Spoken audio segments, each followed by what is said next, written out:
Hello, welcome back to Rock Talk with the Doc Rocker homework assignments.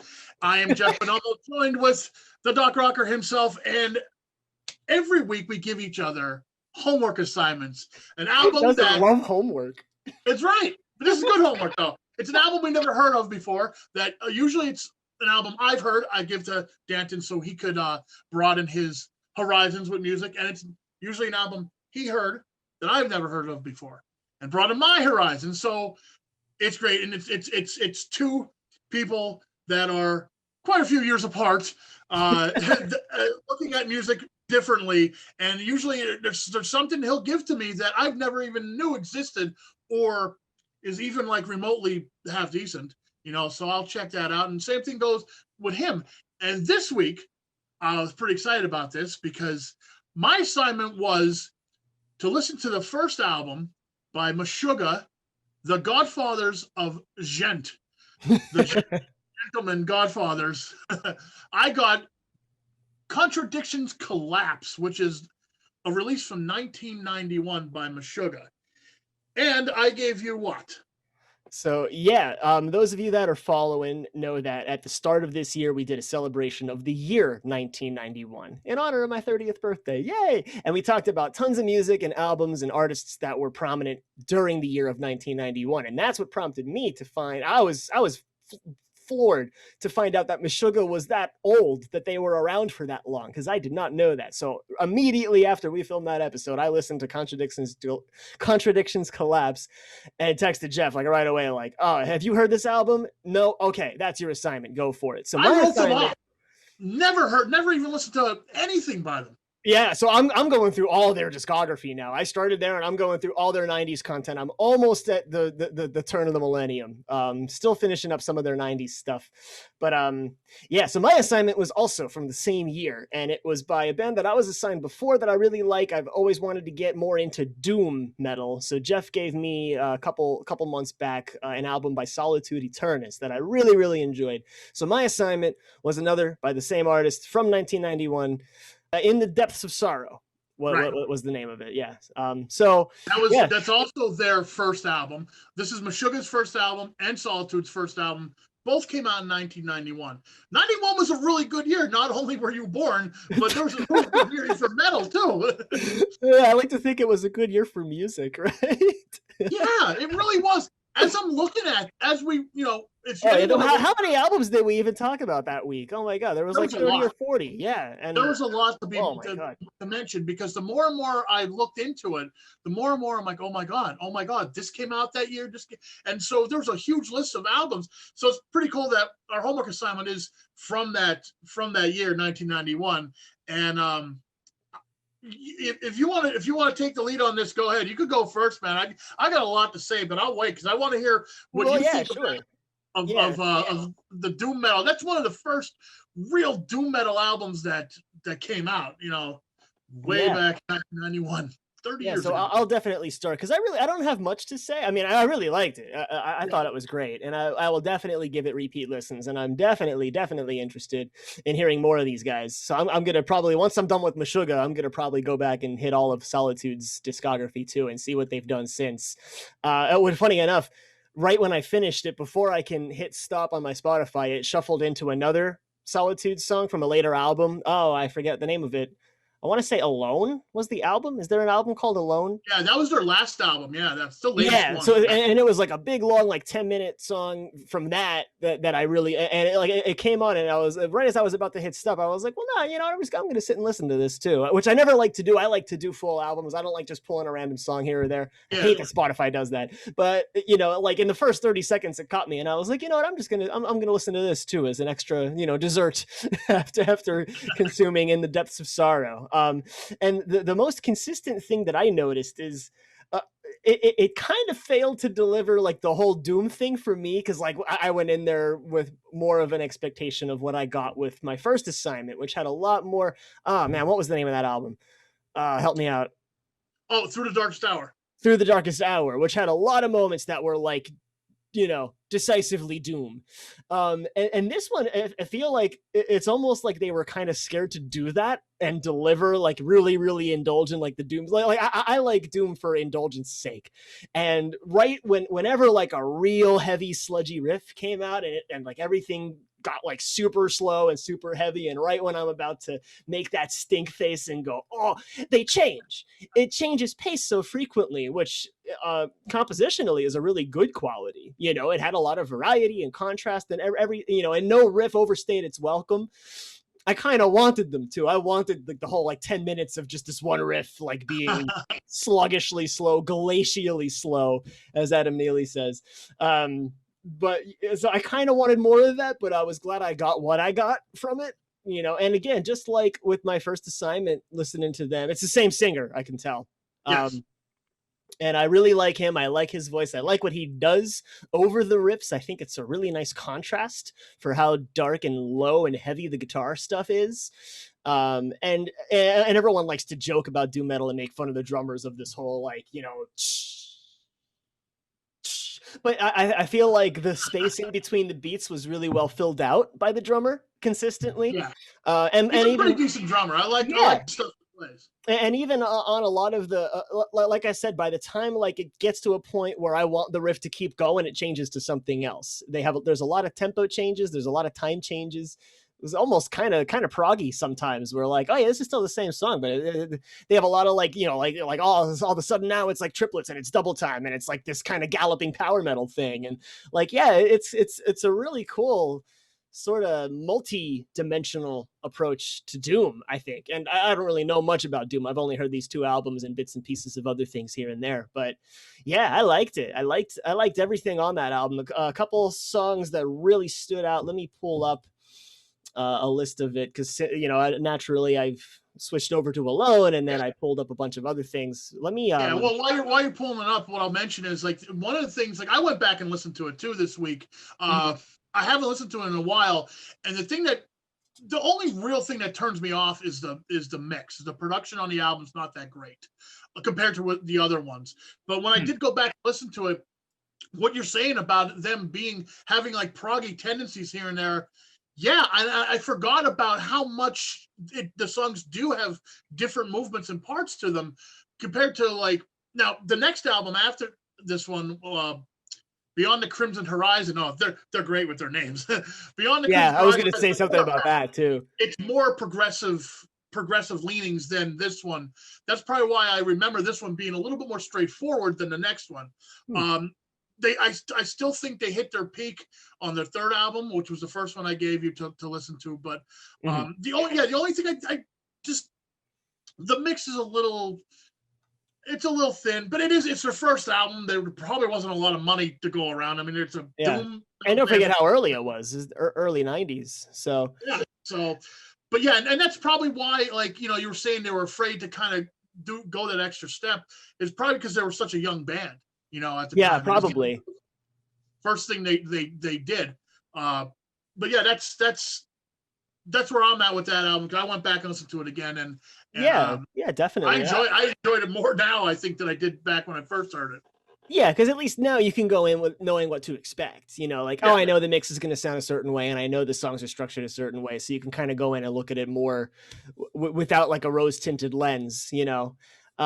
So I would agree. Like, yeah, the mix definitely could have been better. I didn't hate it. I enjoyed it. I usually don't listen for things like that. I'm always so focused on like the actual compositional content. What's the key? What's the nature of the riff? What's happening next? What's going on with the drum parts? What's going on with the vocal lines? Even if I'm not paying attention to the lyrics, I'm listening a lot to the voice just to hear what's going on melodically. And yeah, I thought the mix was all right, but I definitely liked. Yeah, I like they have a really, really nice knack for naming things. All the song titles are just so epic and so fun. A nice little opening intro thing, Dawn of Antiquity, I thought really set the tone really well. And like it, and it transitions seamlessly into the first true track, Opaque Divinity. Some standouts for me included Dream of Immortality. That was a favorite. as well as the last two tracks, Mirror of Sorrow and Where Angels Dare to Tread. Okay. Were definitely the standouts. There really wasn't a low point in the album for me though. Like each song, and they're all pretty evenly paced. You know, they're all between 5 to 7.5-ish minutes, which is pretty typical for Doom, right? They're all a little bit longer because they're so slow. But yeah, I feel like no song drug on too long or overstayed its welcome, and it was one of those like, I got like a nice little taste of everything. I want to come back and consume it again. I want to get more of these guys and hear more of what they're about. So I liked it. Thank you. There isn't really a low point on the album. I agree with you. I don't think so. Yeah. You didn't mention though my favorite song on the album. You didn't mention it. Really? My favorite track is Destiny Falls to Ruin. That's my favorite track on that album. Why? I don't know. Oh, it's just your favorite. Yeah, no, I really like that. Just the one. You know. I think it is. It's the chorus. The chorus is very catchy, and I like how vocally he kind of plays with the way he sings "Ruin" over and over again. When he sings it in the chorus, he kind of adds a little flair to his voice sometimes when he sings it, kind of holds it out, and it's kind of neat. That's my favorite track on the album, and going back to it again, I'm like, yeah, that's to me that was my standout. But again, there's not one that's bad on that album at all. Yeah, there's not really anything skippable. There's no duds. It's a pretty short album too, so that's good. It doesn't overstay its welcome. Yeah, but I like them. But, you were saying before, like, you're waiting for that riff that goes on forever. What you're talking more about, like, there's some doom bands that do that, but what you're talking more about is like the stoner rock stuff and the drone stuff like from the band Sleep or the band Sun. They're like, okay, for instance, the band Sleep has a like 60-minute song called Dope Smoker, which is one riff. That's it. Just one riff. Awesome. The album actually is there's two different versions of the album. One's called Jerusalem, one's called Dope Smoker. It's the same song with different lyrics, but they're all about 60 minutes. It's about 60 minutes long, and it's an experience. I bet. So maybe we'll go into some stoner rock more, and because that stuff is even simpler than Doom. Like this Doom stuff, it's slow, it's sorrowful, it's doomy. But it also, takes it takes from Black Sabbath. Like we always talk about, like, you could pinpoint Black Sabbath, for all these different, genres of music. I'm glad you liked it. And, you could move on through the catalog if you'd like, because they're my favorite Doom band. And I really like them. And I really like he's one of my favorite vocalists. Like the stuff the guy does with his voice is just it's just incredible. He's still doing it now. He's another guy like we were talking about in the other podcast about Mike Portnoy being in like half a dozen bands. Robert Lowe's in like half a dozen bands now.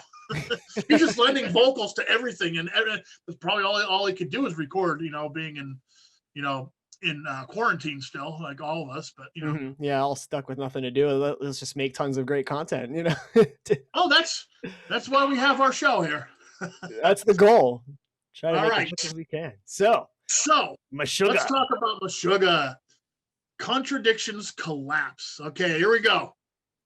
This is my first thoughts. As soon as it kicks in, I'm like, oh man, this sounds a lot like Metallica. Yeah, it's like if Metallica decided to get heavier after Injustice for All and not go the way of the Black Album, this is what they would sound like. Vocally, this guy sounds like Hetfield. It sounds like a drunken, angry James Hetfield, like in most of it. And I'm like, that's awesome. That right there was like, oh my God, this is like, it was a heavier, gruffer, more brutal Metallica. Yeah, and it had a lot of thrash vibes to me too. Oh, it is so. There's like a nice proggy thrash influence in there, and there's changes because there's a little, I say proggy influence because anytime you're doing a song that's a little bit more complex than the normal, like, verse chorus, there's a little prog influence there because it's outside the norm. And it's there. It's really there, and it keeps everything so interesting in this album. The mix, even the mix, reminds me of like an Injustice for All era Metallica with more bass. Because that album is like notorious for having no bass in it. It's all mids and stuff. Mhm. Excellent album. Let me see. Qualms of Reality. There's an I acoustic, knew that one was gonna come there's up. an acoustic break in that song that is perfect.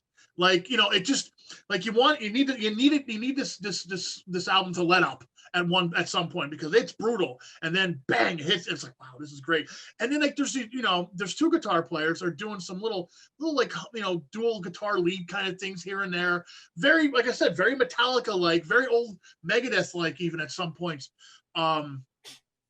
Towards the end of the album, there's a cool like slow song. It starts off slow. Choirs of Devastation, again with these with these The song names titles. they're It's all- great. There's almost like an out of place heavy guitar that comes in over this spoken word, but Mhm. I don't know. It's just, it works though for me. Like at first it was jarring because this guitar comes out of nowhere, and I'm like, oh, what the hell's that? But then I was like, oh no, okay, this is cool. And then the song picks up and it just works, man.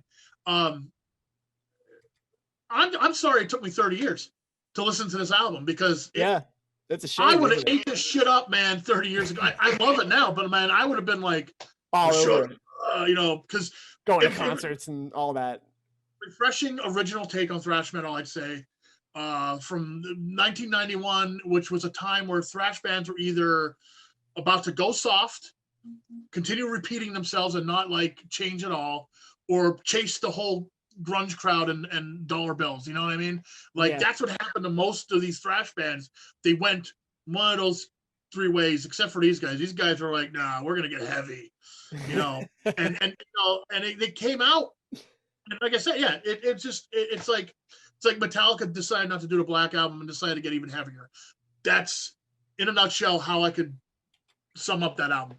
Yeah, Excellent. I still can't believe it came out in 1991. Yeah. It sounds so ahead of its time, and it's cool. Like knowing them now, and then going back to it, you can kind of see like, oh, this is like the genesis of the gent. Like Yes. you can hear some of those little mixed meter things, some of that like low, like asymmetrical guitar riff kind of stuff against the meter. You could hear just little snippets are sprinkled in throughout, but for the most part, it sounds more like thrash than like gent, and it's kind of cool. Like, Yeah, the but further you I've can been hear going through the discography, the more genty it gets and the less thrashy it gets. It's kind of funny, but yeah. I think it's fascinating that you can hear that style being invented there. Mhm. Yeah, Just those like when you seeds go being back, planted. yeah, the seeds, right. When you go back to like the first Black Sabbath album, the seeds are being planted for all of heavy metal, really. At least as far as I'm concerned. I know there was stuff before that, but that's proto metal. But like, you go back to the first album of these guys that I blew them off as just like a generic thrash band that I don't even know who they are. I was just like, whatever. And that's kind of how I blew them off. No one has ever said to me like, you need to hear this album. But oh my God, it's fantastic. I'm glad I included it, when we talked about 1991, and the only reason why I included it is because we mentioned it when we did our podcast about Periphery and the gent genre. Yeah, it's definitely a guilty pleasure for me. I love it. So it's one of those like Meshuggah was another Guns N' Roses for me, where like for years and years and years I hear about it, and every time I hear something by it, I'm like, oh, this is great. I would totally dig this. I should go check them out. And then I just don't because I'm an idiot. And then when the They're not a guilty comes, pleasure. They're not a guilty pleasure for me, man. I love these guys. I think this album's fantastic, and I will say it from the top of whatever doom mountain you want to put me on. Yeah. Yeah, so I'm definitely glad I finally dove into them, and I've been enjoying it head first for the last like 2 weeks. I've been just doing tons of Meshuggah, and I've been loving it. Well, let me ask you this: like, okay, so compare the stuff. So you heard more of their stuff. So compare their newer stuff to this. Like, is it a lot different? Yes and no. I would say I don't know like enough. Like I haven't listened to everything yet, so I can't really give you like a nice solid play by play. But as far as like the tuning of the guitars, like most of this is E flat. So Yeah. it's like right at the start of when people started dipping into those lower tunings. Everything's down. And it's funny now, but in 1991 they're in E flat, and then 1998 they're in D, and then by like the mid 2000s we're like adding seventh, eighth, ninth strings just because we need lower notes. So that's so, but like the style of playing the guitar is really not that different. You know, like I said, it's just more of the kind of more rhythmically pungent gent stuff is now obviously it just became what they were known for, and they just kind of leaned into it, I guess. But yeah, so there's one of those like where Contradictions Collapse is totally identical to their modern stuff, while at the same time it's totally the opposite as well. Like I wasn't expecting it to sound as thrashy as it did, because they're obviously their vocals now are a lot different. They don't have the same like thrash screaming. It's more like the stuff you hear in Periphery, where it's like real deep guttural stuff. Because that was a big part of what became popular over the course of the 90s and 2000s. Is it the same singer?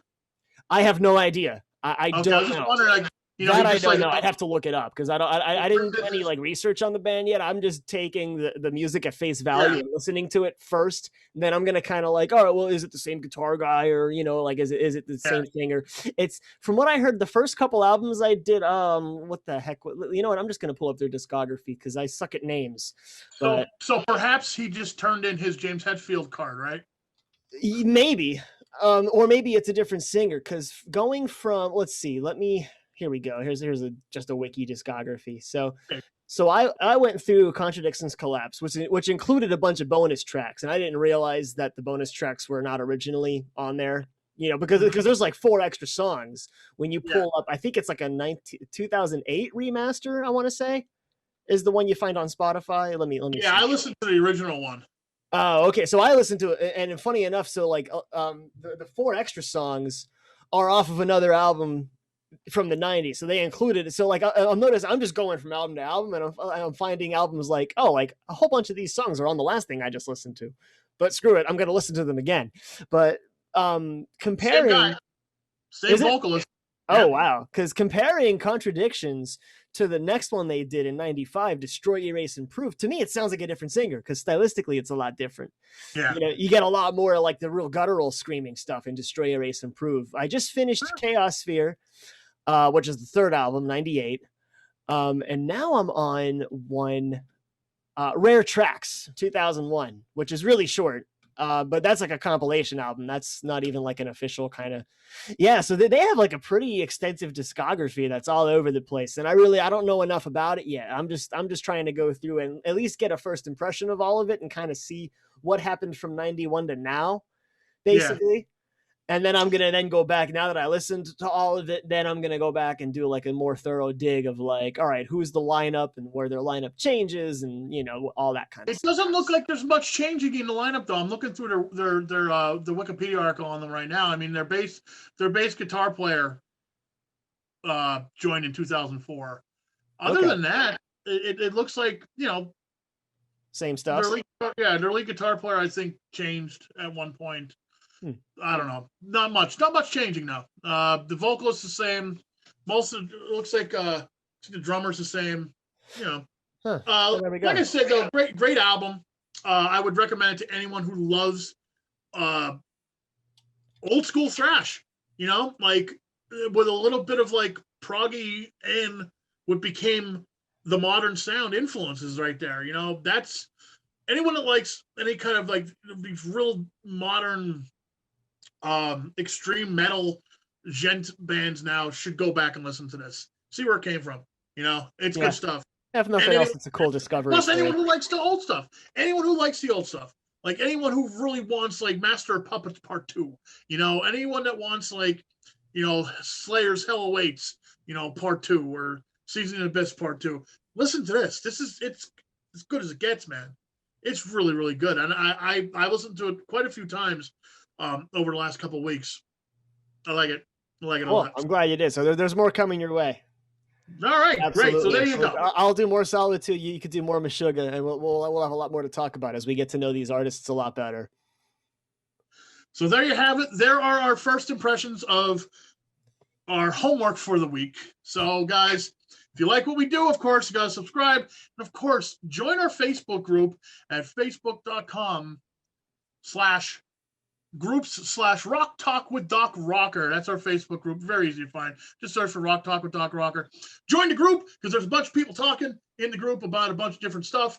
And we're up to like 642 members right now. Whoa, let's get up to at least that 1,000. is a lot.